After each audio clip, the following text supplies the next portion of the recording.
Hello everyone, it's Brian here with part 5 of John Cale. This will be a look at Paris 1919. Thank you to everyone who's stuck with me for this, what will be very long series on John Cale. I really appreciate the views and the comments, but let's get right into it.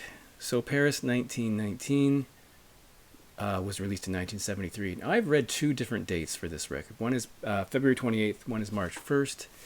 It is interesting to think that if it is really March 1st, that's the same day that Dark Side of the Moon was released. And I think that's funny because in his autobiography, which I've mentioned before, he talks about Lou Reed in the first paragraph because he always clearly felt a little overshadowed by Lou, and imagine having your record released on the same day as Dark Side of the Moon. That's kind of funny.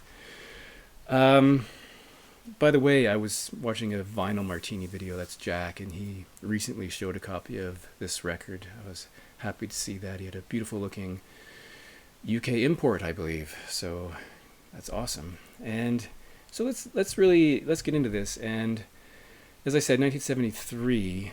But before I do, I just wanted to say, well, let me show it to you first. So here we have my CD copy. I can't remember exactly when I got this. This has lyrics and some notes in here. And this is the jewel case in this white jewel case. As I say, I don't know exactly when I got the copy of this, but I had been looking for it for quite a while. And the one thing that's weird about this record is that it's kind of hard to find even now.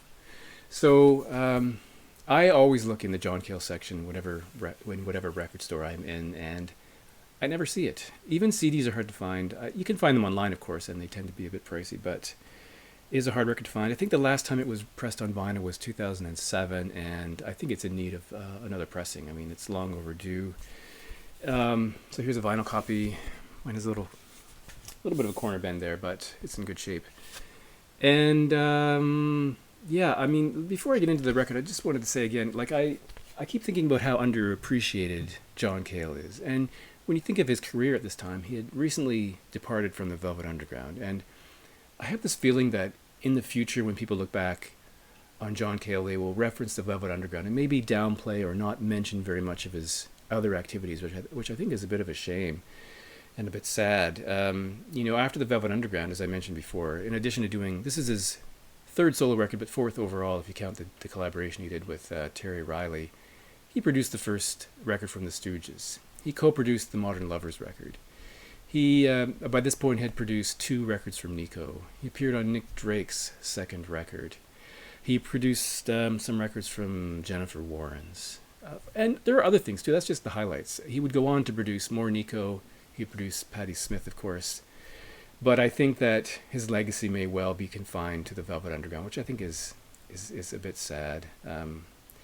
Now, I will say, this record, Paris 1919, in whatever format, is probably his best known record, probably his best record. If you were to poll fans of John Cale, I think they would choose this as his record. I don't like using the word masterpiece too often, but I think if there's a record that deserves the accolade of being a masterpiece, I think this is it. This is it. It's only 31 minutes and 28 seconds, but it is perfect from start to finish, pretty much. I have one small issue with it, but I think it's an incredible piece of work. Produced by, I should say also, 2 members of Little Feat appear on this record. That's Lowell George and Richie Hayward appear on this, as well as the UCLA Orchestra appears on this. It's not to say that it's an orchestral record. There are orchestral components, and there are certainly strings, but I wouldn't call it an orchestral record. It's produced by Chris Thomas, who apparently did some uncredited production for the Beatles on the White Album, also produced Sex Pistols, Climax Blues Band, In Excess, but also was in the house, as it were, doing engineering or whatnot for a whole range of artists from Pink Floyd and Roxy Music, Paul McCartney, Pete Townsend, Elton John, Pulp, The Pretenders, and that kind of thing. So he has some cred, I guess you would call it.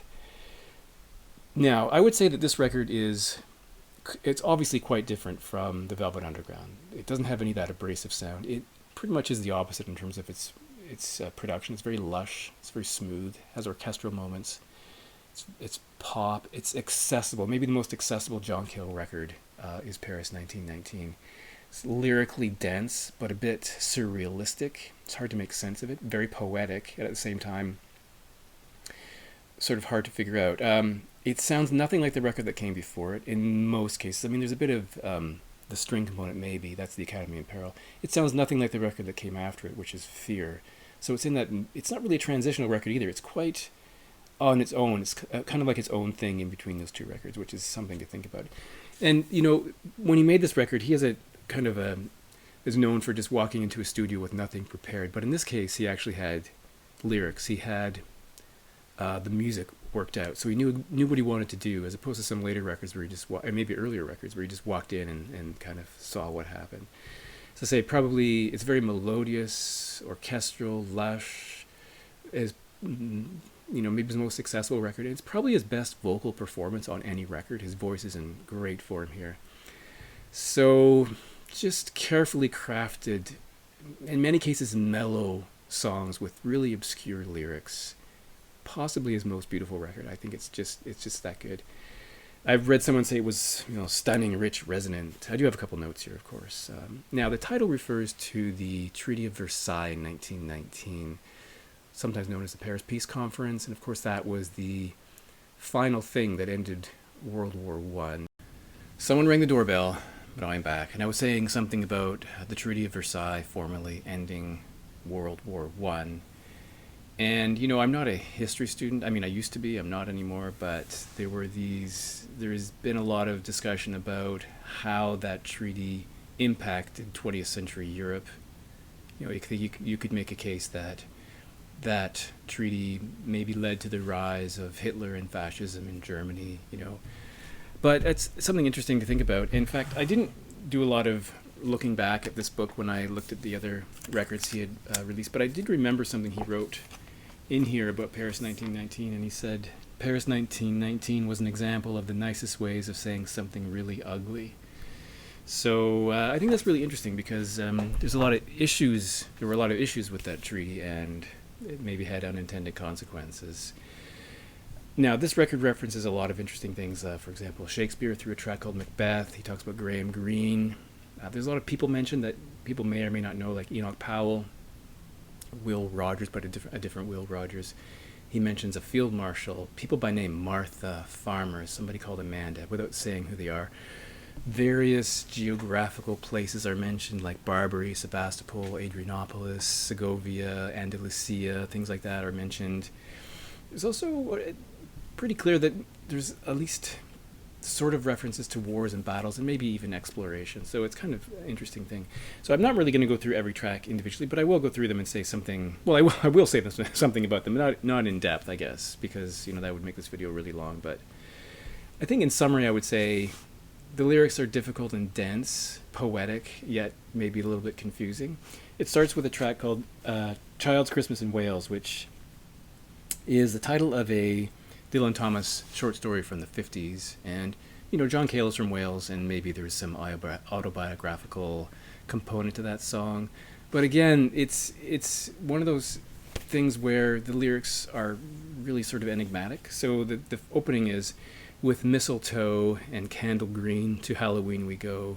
10 murdered oranges bled on board ship, lend comedy to shame. What does that mean? I don't know. The cattle graze bolt uprightly, seducing down the door. Great line. I don't know what it means. And at the end he says, a belt to hold Columbus to, perimeters of nails, perceive the mama's golden touch, good neighbors were we all. I don't know. I mean, it's sort of dense and not easily understood.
The second track is called Hanky Panky Know How. And I think this is a very warm song, maybe a perfect pop song. It has strings, there's organ in it. Later covered by Yola Tango, though I haven't heard that version yet. It seems to be about nature and science, although it starts with something that sounds very 19th century and sashaying of gentlemen. But he talks about nothing frightens me more than religion at my door, something I think I can agree with. And here's probably one of the strangest lines on the whole record. There's a law for everything, and for elephants that sing to keep the cows that agriculture won't allow. I have no idea what that means. It's a great line. There's a law for everything, for elephants that sing to feed the cows that agriculture won't allow. Hanky Panky know how. What does Hanky Panky know how? I don't know. Endless Plain of Fortune is the third track, which has a really haunting atmosphere. It references South Africa, surrealistic lyrics, and this is where he talks about Old Taylor and Field Marshal. He mentions someone called Martha, talks about going down to Transvaal. It's gold that eats the heart and leaves the bones to dry. Really interesting. Talks about the Radio Man. I don't know what that is. Andalusia is maybe the most beautiful track on the record. Very calming, very peaceful, probably a love song, but there's always this sense of something else happening on this record. Like, I get the sense that even in the tracks that seem to be like this one, a love song, there's something else going on, and it's not clear what that might be.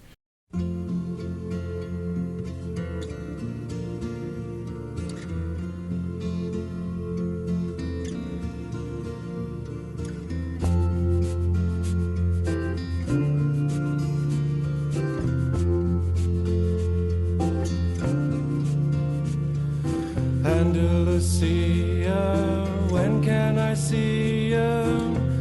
When it is snowing out again.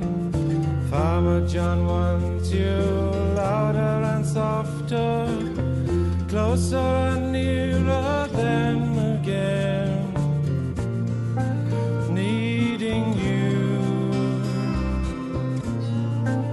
taking you, keeping you,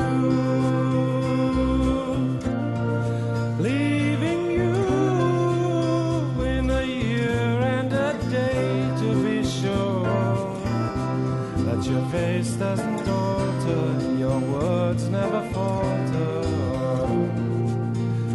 I love you. And then we move into a track called Macbeth. Obviously, it's a straight up, more or less, talks about Banco and whatnot. So, I guess if there's one track, there's two things about this track. One is that it's probably the most rocking track on the album. It really kind of has a punch to it. But the other thing is it may be one track which doesn't really fit the feel of the rest of the record. So it's not a complaint, my only observation about this record is that maybe it doesn't belong here. But I really like it. Then we have the title track on side 2, Paris 1919, which is one of the premier tracks on the album. I think it's one of the best tracks. Talks about ghosts, which is interesting in the context of history and war and that kind of thing. But there's a line in here that really puts it into context, especially with around Paris 1919. The continent's just fallen in disgrace. The continent's just fallen in disgrace. William Rogers put it in its place. Blood and tears from old Japan, caravans and lots of jam, and maids of honor singing, crying, singing tediously. You're a ghost, la la la la la la la la. Yes, you're a ghost, la la la la la la la la. I'm the bishop and I've come to claim you with my iron drum. La la la la la la la la. Talks about France in here. Really interesting track. I think it's really great. Yeah, I think it's fantastic. Then we move into Half Past France. which references Dunkirk, Paris, Dundee, and Berlin. Someone's on a train between Dunkirk and Paris. Most people are asleep, but I'm awake. And he talks, there's a really interesting line here. From here on, it's got to be a simple case of them or me. If they're alive, then I am dead. Pray God and eat your daily bread. So that seems to be about war. But from here on it's got to be a simple case of them or me. If they're alive, then I am dead. Pray God and eat your daily bread. Take your time. We're so far away. He talks about being back in Berlin, and a really interesting track. The album ends with a really peaceful and calm track, but the lyrics don't really match that, I guess. It's called Antarctica Starts Here. And he doesn't really sing it as much as he whispers it. He whispers the lyrics, and apparently it's about the character Joan Crawford portrayed in Sunset Boulevard. I've only seen a part of this film, but she's aging and mentally deteriorating in the film. So it starts with the paranoid great movie queen, and then it moves through a bunch of verses about vanity and insanity, and it ends with the line, "The anesthetic wearing off, Antarctica starts here." A really, really moving track. I don't know what it means, except for the fact that it references Sunset Boulevard.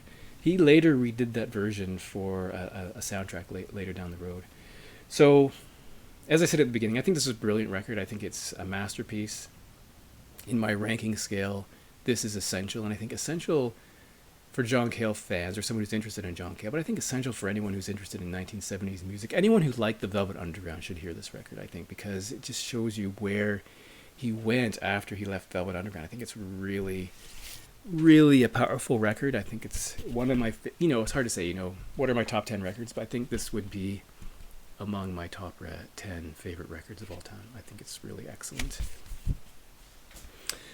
Thanks again for watching, and I will talk to you in the next installment, or the next video, whatever that may be. Thanks.